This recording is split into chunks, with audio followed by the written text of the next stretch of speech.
High Plains Technology says it's time for school. Well, good morning. It's Wednesday, and it is time for school. Of course, talking about High Plains Technology, and Katie Shirley back in the studio again this morning with another guest. Good morning. Good morning, Brett. Today I have with me Jack Day, our Renewable Wind Tech instructor. Good morning, Jack. Good morning.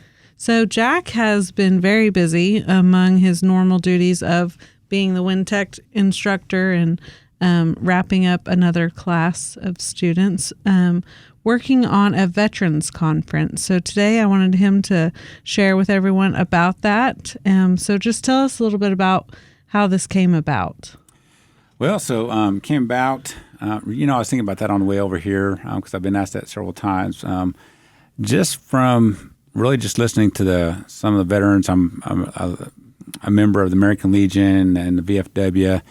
We have some older generations in those organizations, and just kind of listening to them, and they get frustrated with, trying to figure out how to get enrolled or what they're eligible for, and and just the whole process. I mean, it can be challenging, and then honestly, my wife Tamara was in Walmart one day, and one morning she came home and was telling me about she met one of the veterans, and he was struggling with that, and I thought, man, you know what?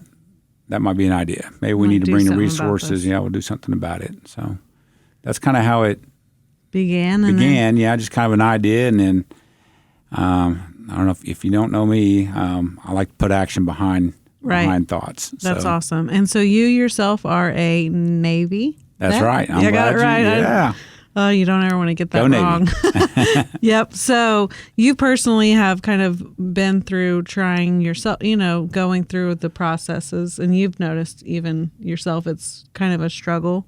Yeah. I mean, it is definitely something you cannot give up on. Yeah. You have to stay on it, and you have to just be very persistent. Gosh. And I think of the older veterans, I'm sure that's not something they feel like dealing with persevering on. Right. When well, they especially get frustrated.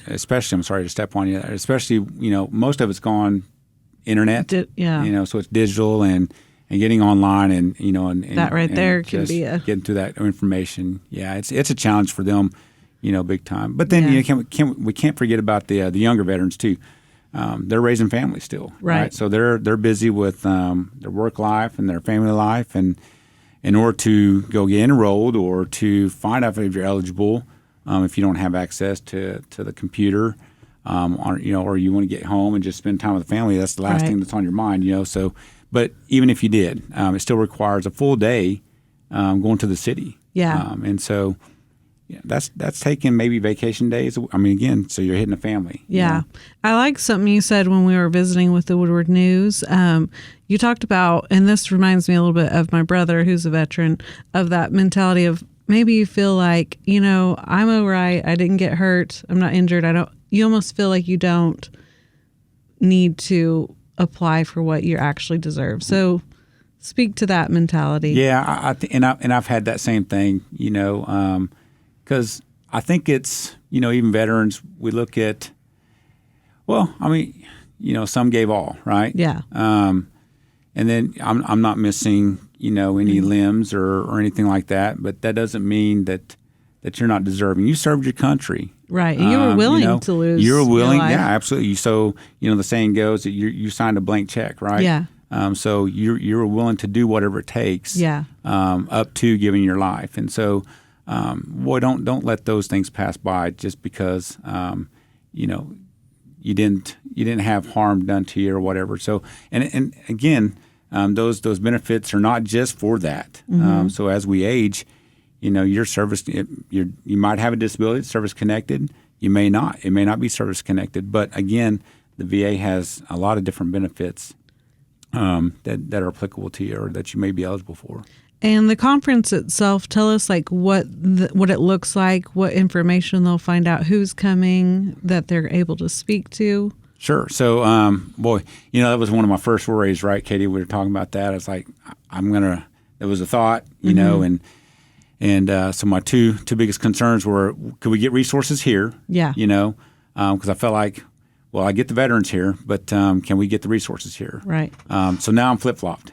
So got the we've got the resources and boy, veterans show up, turn out because we have the VA coming out. So different parts of the VA. So for instance, we have the eligibility and enrollment folks coming out. So what does that mean? What does that mean? They can check your eligibility. And if you're eligible, they can enroll you that day. They can also print an ID card out that day. Wow. Okay, so you can get your VA ID card. And then we have community care network folks showing up so they can talk to us about community care, which is hugely important for us out here because every veteran out here will meet the requirement for time and distance for community care. And so you wouldn't necessarily have to go to the VA for your health care. There's doctors here that are part of that network. And see, you don't have to drive to the city for those things. But you do have to get enrolled and you do have to be eligible. So that's the hope for those resources there. And, of course, the ODVA will be here. And they're going to talk about just a slew of different things. But, they can find out. They can help you with our disability claims, eligibility stuff. Oklahoma is a super great state for veterans. They support us, in a big, big way. So we're blessed to be in a state that recognizes the veterans, and ODVA can help you understand more about what the state is offering. Well, that's good to towards know. Benefits, yeah. Okay. And and then also we'll have some Dale Graham Veteran Foundation. They help big time with disability claims, and so does American Legion and VFW. So those service representatives will be present. Daughters of American Revolution. I'm just trying to think off the top of my head. There's a lot. Sounds like a lot. Quite a You few. got a lot of groups coming out. Let me ask a question on the attendance side. Do you have to be a veteran to attend? Oh, I'm glad you brought that up. Because there may be people that are like Relatives. caretakers for a Yeah. veteran, Right. and maybe they're not going to come or can't. Yeah. And No, caretaker absolutely. Caretakers of veterans, and even dependents or spouses. A spouse is dependent, but I'm thinking of like school age children too, because we're talking about the older generation. But so whenever I joined the Montgomery GI Bill, I cannot transfer those educational benefits to my family. Post 9/11 GI Bill, different story. So most of our veterans, our younger veterans, have served underneath that, or they could have gone to that. And those benefits are transferable to their children or even their spouses. Wow. That's great. So, yeah. So it's not just a veteran, it benefits more than just the veterans. Awesome. So if you're attached to a veteran somehow, some way, please come out and see. Great opportunity to ask questions. And the layout is going to be kind of more just, they're going to be set up at tables kind of throughout the hall where you can one-on-one visit them, or private areas, separate rooms where you guys can. Right. So primarily just out in the hallway around the seminar center. We're still trying to work on finalizing some things, tying up some loose strings. We might have some presentations. I'm not quite sure on that yet, but for sure there for Q&A. And we are going to reserve some classrooms. So if there's a need to be able to talk in confidentiality, be private, then you'll have those. They'll have those opportunities too. So okay, and that is this Saturday, November 5th, 10 a.m. to 5 p.m. Yes, and it's a come and go event for the veterans. So, and got to give a plug in there for Mr. Holt. Right. Okay, Mr. Holt. I had this idea, so I went to him one morning and said, "Hey, what do you think about this? Could I use the technology center for this?" And he's no hesitation, absolutely.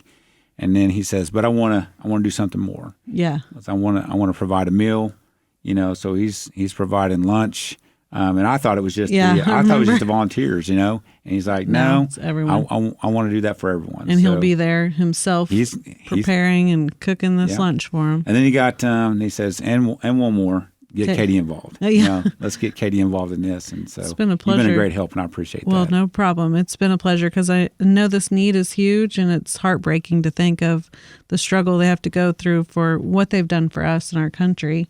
And it's just sad that it's such a challenge for them. Yeah. I wish it was easier. Yeah. All right. Well, so this Saturday, November 5th, if you have any questions, you can reach out to Jack. You want to give him a phone number? So 580-804-9435. And then also on our social media, we have the flyer about it. It's a little bit more details, or his email might be on that too. So we hope everyone is able to come and bring their veteran family members this Saturday, 10 to 5, come and go at High Plains Technology Center. All right. Thank you, Jack, for being my guest. And we'll be back here next week on 100.1. Thank you.